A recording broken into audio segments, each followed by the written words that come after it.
कैसे हो आप सब। उम्मीद है आप सब अच्छे होंगे। तो सोनू इलेक्ट्रिशियन उन्ना चैनल में आपका स्वागत है। तो जैसे कि आपने मेरे थंबनेल में देखा होगा कि मैं किस टॉपिक पे वीडियो लेकर आया हूं। आज मेरा टॉपिक है घर की इलेक्ट्रिशियन की फिटिंग के बारे में। जो न्यू इलेक्ट्रिशियन जो फिटिंग होती है उसके ऊपर मेरा टॉपिक है। तो बहुत ही ज्यादा लोगों के मन में एक बात घूमती रहती है। एक तो ये होती है कि हाँ भाई हमारे घर में इलेक्ट्रिशियन के पॉइंट ज्यादा रख दिए हैं। तो दूसरी बात ये होती है कि उसके कारण हमारा जो बिल है वो ज्यादा आ रहा है। तो कुछ लोगों को ऐसा लगता है कि बिल ज्यादा आ रहा है, तो कई लोगों का बिल ज्यादा आता भी है। उसका भी मैं आपको कारण बताता हूँ। ठीक है दोस्तों, वीडियो में बने रहेगा। तो आज मैं इस वीडियो में आपको सभी बातें बताता हूँ। तो जब भी काम होता है हाउस वायरिंग का, तो वहां पे जहाँ इलेक्ट्रिशियन की फिटिंग होती है, तो पहली बात तो जो तो ड्राइंग के थ्रू काम होता है वो काम तो ड्राइंग के ही अकॉर्डिंग होगा। तो उसमें ना तो कस्टमर बोल सकता है ना ही आपको इंजीनियर बोल सकता है, क्योंकि जो ड्राइंग पास हुई होगी उसी के हिसाब से काम होगा। वहां पे कोई किसी को कुछ नहीं बोल सकता और इंजीनियर वहां पे चेक करता है। ठीक है, तो अभी बात करते हैं हम नॉर्मल फिटिंग, जैसे कि विदाउट ड्राइंग के। जो विदाउट ड्राइंग हाउस वायरिंग का काम होता है इलेक्ट्रिशियन की फिटिंग का, तो वहां पे क्या होता है, एक इलेक्ट्रिशियन वहां पे फिटिंग करता है। तो उसने अपने हिसाब से वहां पे फिटिंग करनी है कि कौन कौन सी फैसिलिटी आज की ड्राइंग के अकॉर्डिंग जहां कमरे में होती है और किचन में होती है और गेस्ट रूम में होती है, जैसे वॉशरूम में होती है, तो उसको क्या क्या वहां पे फैसिलिटी देनी है, तो वो इलेक्ट्रिशियन को देनी पड़ती है। वो क्यों देनी पड़ती है? ताकि इलेक्ट्रिशियन को कस्टमर कल को ये ना कह सके कि आपने वहां पे पॉइंट नहीं रखा।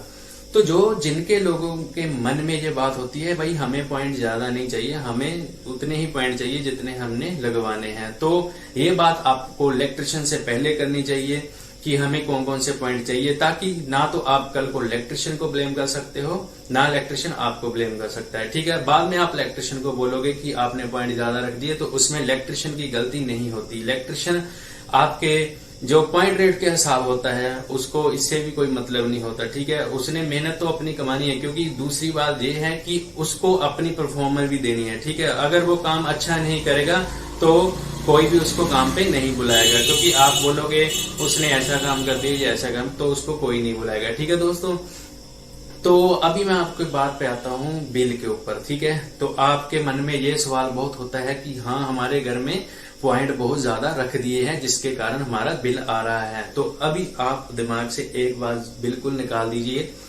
क्योंकि घर में जितने मर्जी पॉइंट रखा लो, ठीक है, उसका चक्कर में आपको समझाता हूं कि जब आपका नए घर में जो फिटिंग होती है, तो वहां पे एक जो हमारा मीटर लगता है, इलेक्ट्रिकल मीटर लगता है, गवर्नमेंट से अप्लाई करवाते हैं, तो वहां पे लोड की फाइल जाती है। तो वो लोड की फाइल घर का सारा एस्टिमेट देखती है कि अंदर कितने कितने पॉइंट, कौन कौन से पॉइंट वहां पे लगे हैं। उसके हिसाब से आपको सिक्योरिटी भरनी होती है, ताकि गवर्नमेंट को रिकॉर्ड होना चाहिए कि आपके घर में कितना लोड है, वो आपके लिए सही होता है। ठीक है दोस्तों, तो लोग क्या होता है, लोगों के मन में ये होता है कि ज्यादा लोड जाएगा तो हमारा बिल ज्यादा आएगा। ऐसा बिल्कुल नहीं है। लोड आपका वहां चाहे 5 किलोवाट का चल जाए, गवर्नमेंट को जो हिस्सा एस्टिमेट होता है कल तक, ताकि आप गवर्नमेंट को भी ब्लेम ना कर पाओ, इसलिए उसके पास भी एक हिसाब होता है आपके घर की पूरी इलेक्ट्रिकल फिटिंग का कि आपके घर में अंदर कितना लोड है। ठीक है, तो अभी मैं चलता हूं वीडियो के टॉपिक पर। तो अभी मैं आपको बताता हूं कि जो पॉइंट हम रखते हैं वहां पे,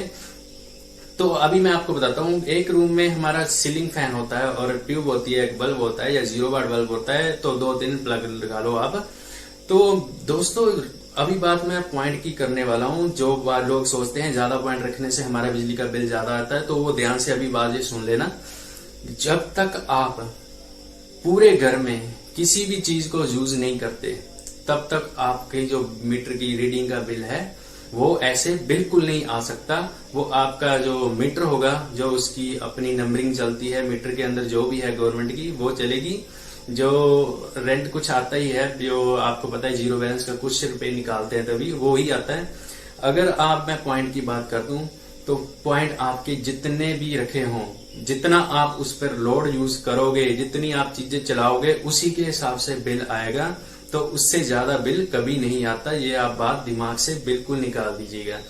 पॉइंट ज्यादा हो कम हो इससे कोई मैटर नहीं, मीटर ने सिर्फ रीडिंग देनी है जो आप बिजली खपत कर रहे हो। ठीक है दोस्तों, तो आज आपके दिमाग से एक बात निकल गई होगी कि जो बिजली का बिल है वो उतना ही आता है जितना हम उसको यूज करते हैं। उसमें कोई मैटर नहीं करता कि हमारा बिजली के पॉइंट ज्यादा हैं या कम है, ये आप दिमाग से बात निकाल दो। ऐसा कुछ नहीं है, जितना हम बिजली को खर्च करेंगे उतना ही हमारा बिल आएगा, क्योंकि गवर्नमेंट के पास आपका पूरा एस्टिमेट होता है, आप उसको ब्लेम नहीं कर सकते। और मैं मीटर रीडिंग पे अलग सी वीडियो बनाऊंगा कि कैसे आपको रीडिंग आपको भी चेक करनी है। गवर्नमेंट ऐसे ही आपको बिल नहीं देती, वो आपके लिए एक रसीद होती है, आपका फर्ज है उसको चेक करना। आप उसको चेक कीजिए और अपना मीटर के हिसाब से अपनी रीडिंग देखनी है। वो मैं सारा टॉपिक इस वीडियो में अलग से बनाऊंगा, उस वीडियो डालूंगा, तो उसमें आप देख लेना कैसे कैसे उसको चेक करना है। तो दोस्तों, अभी मैं आपके दिमाग से ये बात निकाल दी है कि जो हमारी फिटिंग होती है उसमें पॉइंट ज्यादा हो या कम हो, ये मैटर नहीं करता।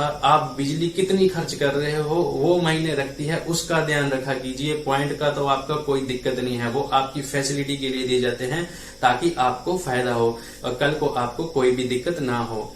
तो हम इस लाइन में हैं, इसलिए आपको बोल रहे हैं कि पॉइंट साइन इसको कोई वो नहीं होता, तो इसलिए आपके फायदे के लिए वो लगाए जाते हैं। ठीक है दोस्तों, तो वीडियो अच्छी लगी तो लाइक एंड सब्सक्राइब कीजिएगा एंड शेयर कीजिएगा अगर चैनल पर नए हैं तो। Thank you.